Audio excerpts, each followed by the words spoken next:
What if I told you that the most powerful wars of the last 100 years weren't fought with tanks, soldiers, or missiles, but with interest rates, currency swaps, and debt agreements?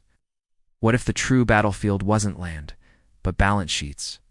And what if the real casualties weren't armies, but entire nations quietly suffocated without a single shot fired? You've been told that money is neutral, a tool, a medium of exchange, but that's the first lie. Because once you realize that currency can be weaponized once, you understand that debt can enslave nations more effectively than any empire in history, you start seeing patterns you were never meant to see. A hidden system, quiet architecture of control, a mechanism that uses dependence as domination, and debt as the new form of warfare. Today, we're going to expose how currency became a weapon, how debt became the battlefield, who built this system, and why it's still running today, more aggressively than ever. And it all begins long before the dollar ruled, before central banks existed, before modern economies even understood what debt really meant. Set the stage background. History twists to understand how currency turns into a geopolitical weapon. We must step back to the moment when money stopped being a thing and became an idea. In ancient civilizations, money had limits. A coin contained the metal it represented. You couldn't create silver out of thin air. You couldn't expand the supply at will. That physical constraint kept power in check. Right. But something changed. As empires grew, rulers discovered something extraordinary. If you controlled the money, you didn't need to control the people. You could control everything they depended on. The Roman Empire clipped coins. Medieval kings debased gold. Early central banks printed paper without full backing. But these were primitive forms of manipulation, small, crude, visible. The real twist came later, when nations realized that the most powerful way to dominate another country was in occupation. Debt became a tool not of finance but of strategy. This is the moment when the battlefield shifted from land to ledgers, from swords to signatures, from borders to bonds, and the world would never be the same again. 1. Origins: how debt became a strategic weapon. The story begins in the 17th century, with the rise of central banks. The Bank of England, founded in 1694, wasn't just a financial institution. It was a wartime invention, a way to fund massive military campaigns without draining the king's treasury. Instead of paying for war up front, nations could borrow, fight, and pay back later, usually through taxes on the very people they claimed to protect. This changed everything. Suddenly, war didn't require gold. It required credit. Victory went to the nation that could borrow the most, not the nation with the most resources. Debt became a form of power. And the lenders, wealthy financiers, aristocrats, merchants, became the quiet architects of empires. Over the next 2 centuries, this model spread. Governments didn't just borrow to fight wars. They borrowed to maintain influence, build colonial systems, and negotiate power. The world's first global debt networks were forming, nothing compared to what came next. 2. The rise: how modern currency became a weapon. Fast forward to the 20th century. 2 world wars shattered economies. Empires collapsed. Nations were desperate. And into that chaos, one country emerged with unparalleled economic dominance: the United States. At Bretton Woods in 1944, 44 nations agreed on a new global monetary system. Currencies would be tied to the dollar. The dollar would be tied to gold. On paper, it looked fair.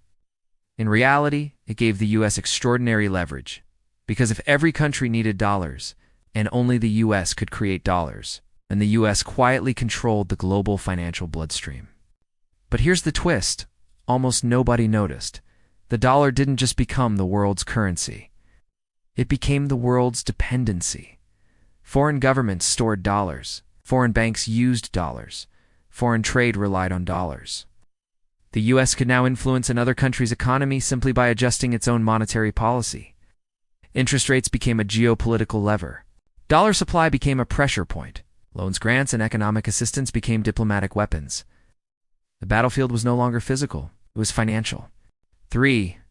Breaking point the day money stopped being real, but the system had a flaw. As the U.S. printed more dollars to fund wars, programs, and global expansion, other nations began asking for gold in exchange. The U.S. gold reserve shrank. Confidence crumbled.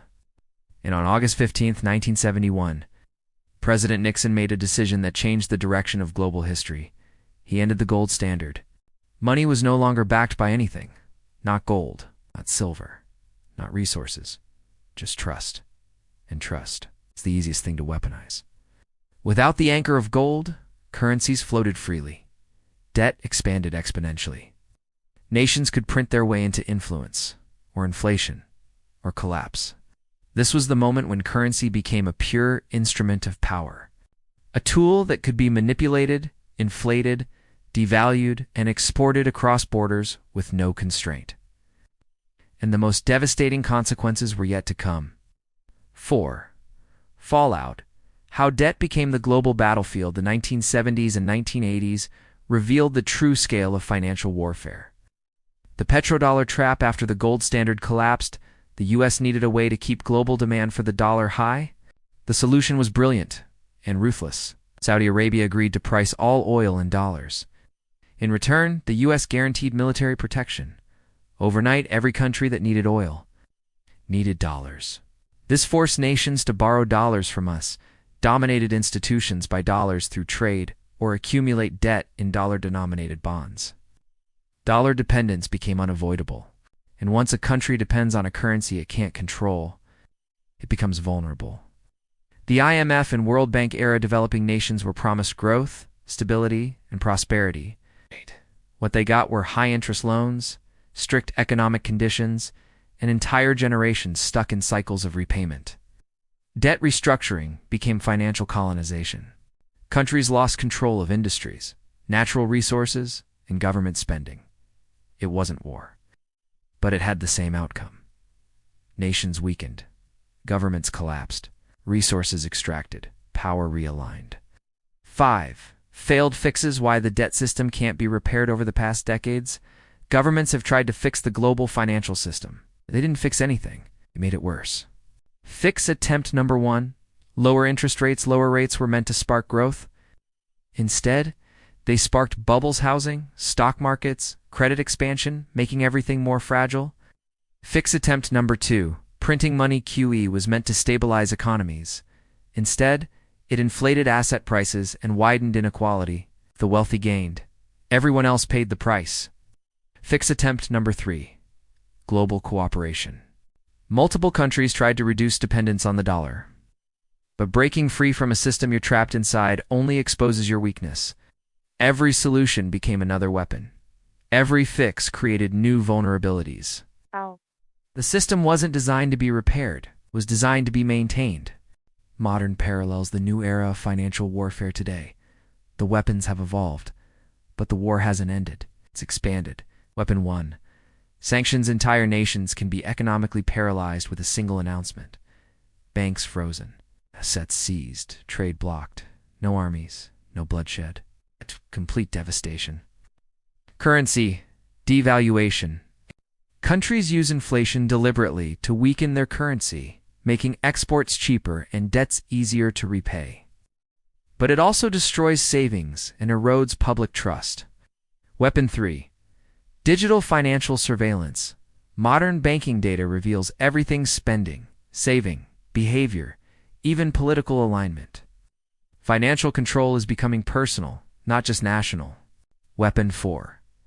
Central bank digital currencies. CBDCs promise convenience. But they also enable programmable money, restricted spending, and instant penalties. It's the most advanced financial weapon in history. Weapon 5.